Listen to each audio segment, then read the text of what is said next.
There's something special about putting the first couple layers of paint on a model. Seeing the mix of brass, resin, and plastic all homogenize into one smooth color that starts accentuating the details you worked so hard to achieve. That being said, we are finally putting paint to plastic on the T14 project after almost 2 years of intermittent work. If you missed out on the build process, go check out the last 4 videos of this series to get a good idea of what took me so long. Anyways, without further ado, let's get the compressor started and the lacquer fumes flowing. Since there are so many different materials incorporated into this vehicle's construction, it's wise to first prime the surface for painting. This gives us a stronger foundation than the resin and photo etch would. I like using lacquer primer for this step. It's super robust and is slightly self-leveling as well. On this model, I am using Mr. Surfacer 1200. Make sure to apply this in several thin coats, as flooding the surface with too much can destroy details, add runs, and more. I also want to make sure that I can get this into all the cracks and gaps on the model, so that I don't have any bare plastic or metal shining through. I think in the future I'll prime it with a darker base color, but gray is what I had, so that's what I used for this project.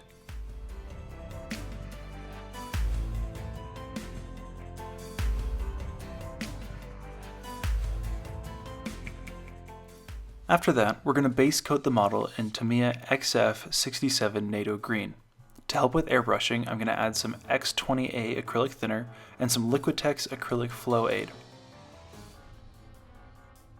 In retrospect, I should have also included some Tamiya X22 Gloss Clear.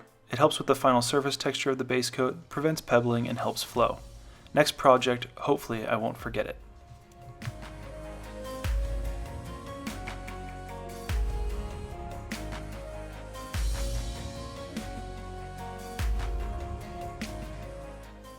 You want to thin the paint quite a bit so that it runs down the side of your mixing cup. That will be the best for thin coverage and maximum flow. Now we're just going to put it in the airbrush and apply it to the model.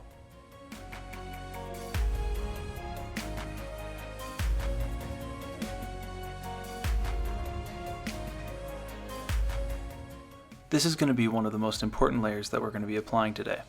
It's very important to make sure that you get this color into every nook and cranny of the model, as this is essentially our shadow coat, and it ensures a consistent look over the entire model, even if we don't add shading to more overhung areas like the turret and running gear areas.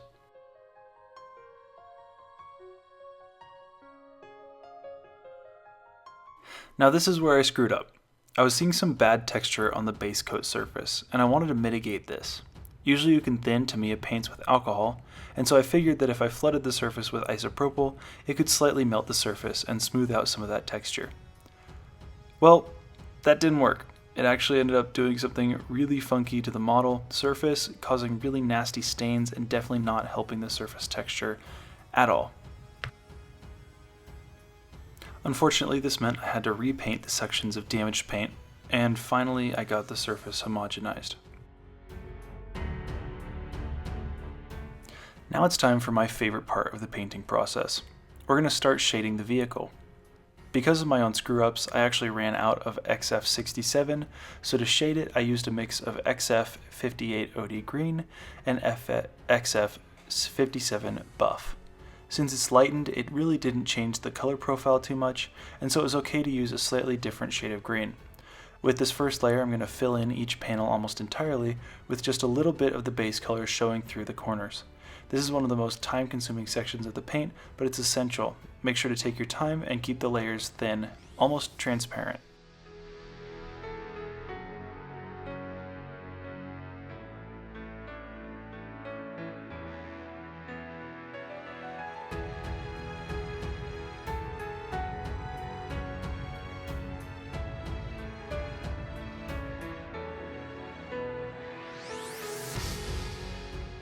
We're going to continue this process, adding a little more buff and filling in progressively smaller sections of each panel. This essentially will create a gradient on each panel that gets lighter as it reaches its center.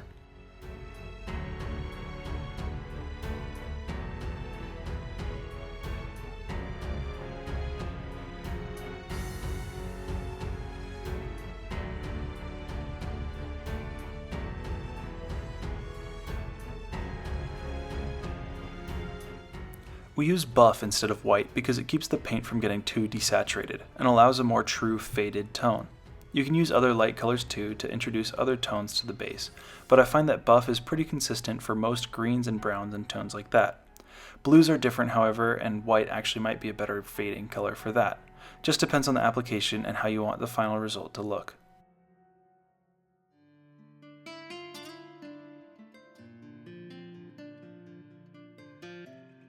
While I'm doing this, I'm always thinking about where I should apply the next highlight, and I think for me it's avoiding any deep spots or any places that might have shadow.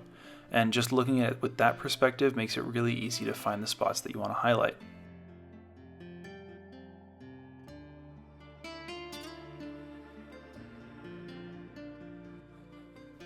For the large vertical sections on the side skirts, you can kind of see that I did directional shading, where I biased the lighter colors towards the top of the panels instead of the center of the panel.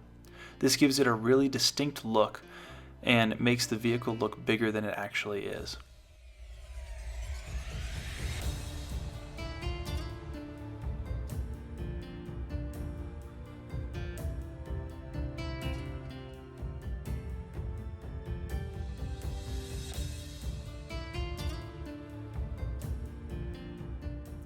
For the final layer, I added a more desaturated color, Tamiya XF55 Deck Tan, which allows for a more final, extreme fading effect at the very highest end of the highlighting process.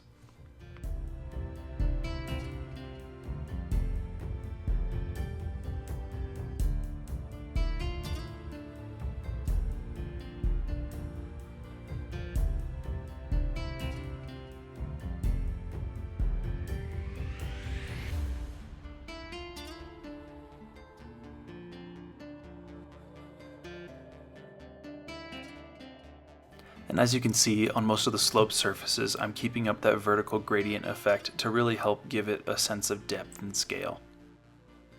Now for markings, and we're playing with a couple different things today, some of which I'm very excited for.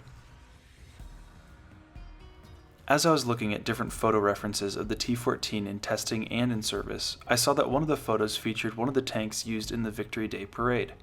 The large chevrons on the side skirts of the vehicle had been removed, but left fresh, unfaded base coat underneath, and I wanted to integrate this into my model since it was a really neat opportunity to tell a story on my own kit. Now for the real question, what are my plans with this kit? As I've been loosely researching this project and following the war in Ukraine, I hear rumors that T-14s have been deployed to the Donbass. Apparently they were knocked out, but it piqued my interest and got me wondering what a deployed T-14 would look like. That being said, my T-14 is going to be a what-if subject of a deployed T-14 into Ukraine, with the famous white invasion markings, unit numbers, and as you can see, faded May Day parade markings as well.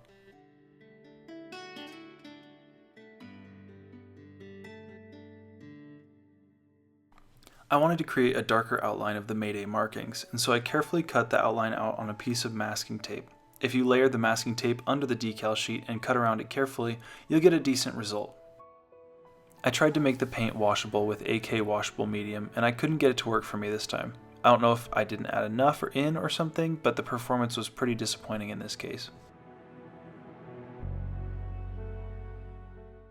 Since the washable medium wasn't working, I decided to airbrush on some of the original base coat to hopefully homogenize it with the surface a bit better so we can come in with oil paints and fix up some of the other details.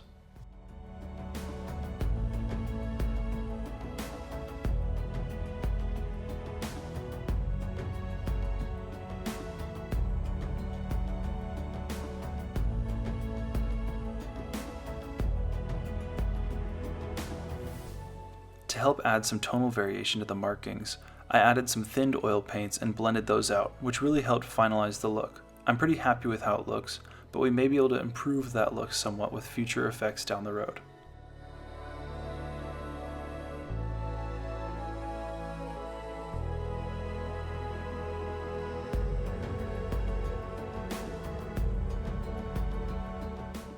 To help cut down on that annoying surface texture, and make the paint job basically bulletproof, I applied a couple decently thick layers of acrylic lacquer gloss. This allowed me to put unit marking decals on the turret. They were a little thick, so they take a bit of persuading in Tamiya Mark Fit decal solvent. Finally, we're going to add the most prominent markings onto the vehicle with the invasion markings. I decided not to use the usual Z markings you see pretty commonly over there right now, but instead this triangular shape that I saw in one reference shot. I'm worried about copyright, so I'm not going to show it here, but it's interesting and I like the uniqueness of it. There's one on each of the side skirts, as well as an air identification marking on the front armor plate, so we're going to put all those on. To get a good foundation, I decided to add a hairspray chipped base marking to it. I also made a mistake here. I should have used Tamiya paints for the base layer, and I shouldn't have applied such a thick amount, but you can see once I apply water, it sort of falls apart. I used an off-white paint to avoid overexposing the markings and allowed for some basic shading after the fact.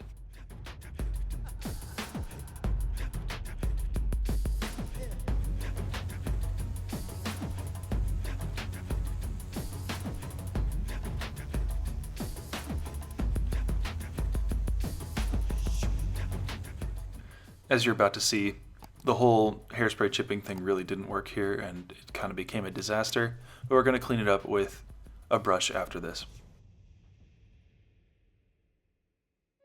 At this point, really the only thing I could do was make sure that there was none of this white watermarks or anything around it, and then also I tried to protect the shape that I wanted while removing parts of the paint job that I didn't like as much. From here we can actually go in and fix it.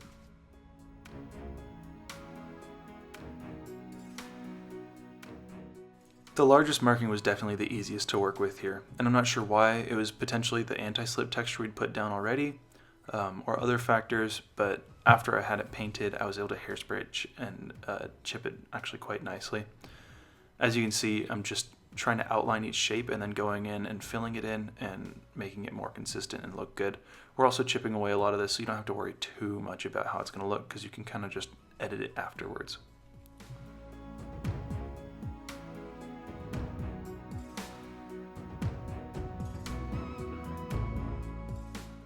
You can see that there's some slight surface cracks forming with the paint I'm using. I'm not sure why that is. I think it might have been reacting with the acrylic retarder I was using. But Citadel paints don't usually do this. I'm going to have to figure out why it's doing that. It might just be over thinned and that's why it's cracking as well.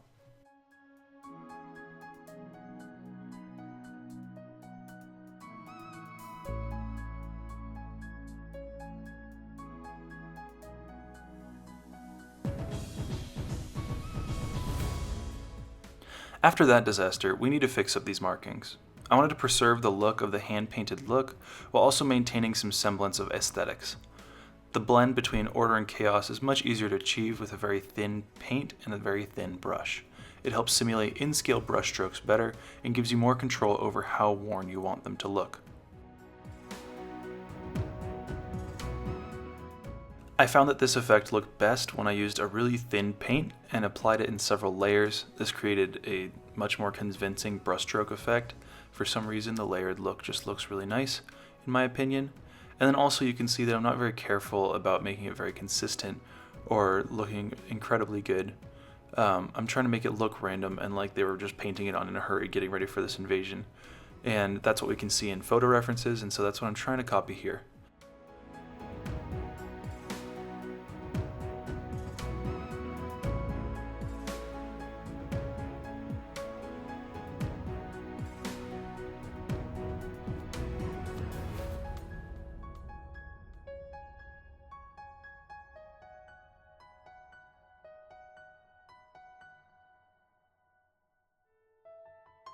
I also tried to leave more wear where I felt like the crew would be walking, as this paint would wear down fairly quickly. It doesn't seem like it'd be very high quality.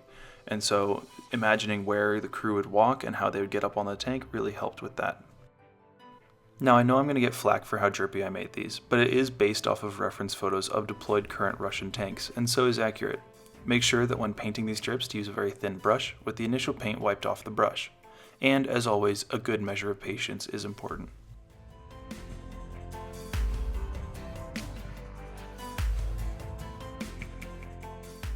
On the horizontal surfaces, I didn't think that it would streak since that doesn't make any sense, and so instead I added a couple little paint drips, as if the brush was dripping as they moved it around the tank to paint the next section.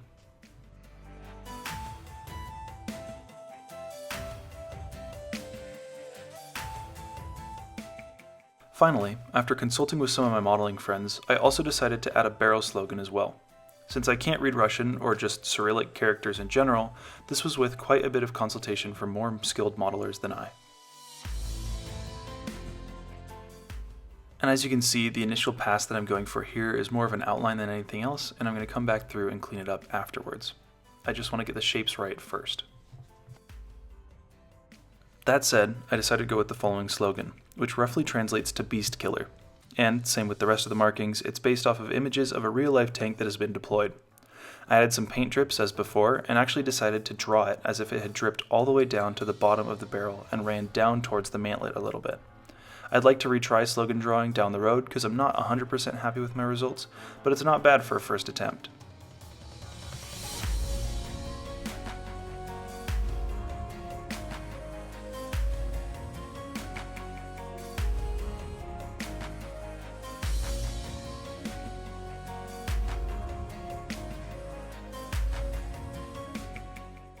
On the second drip I do, it's off the first O, and I figured that since it runs into the strap there, that it would pool there a little bit, which is why there's a second horizontal marking. Anyways, that's unfortunately all I have time for today, but if you want more content, go check out my Patreon page. I have a bunch of behind the scenes posts and a bunch of free ones too, so go check it out if you want to help support the channel and get a little something in return. As always, thank you so much for watching all the way to the end. If you enjoyed the video, please consider subscribing and liking the video. Next video we'll be doing some oil paint rendering, which should be a total blast, so make sure not to miss out. But until next week, I have been the Scale Engineer, and we'll see you next time.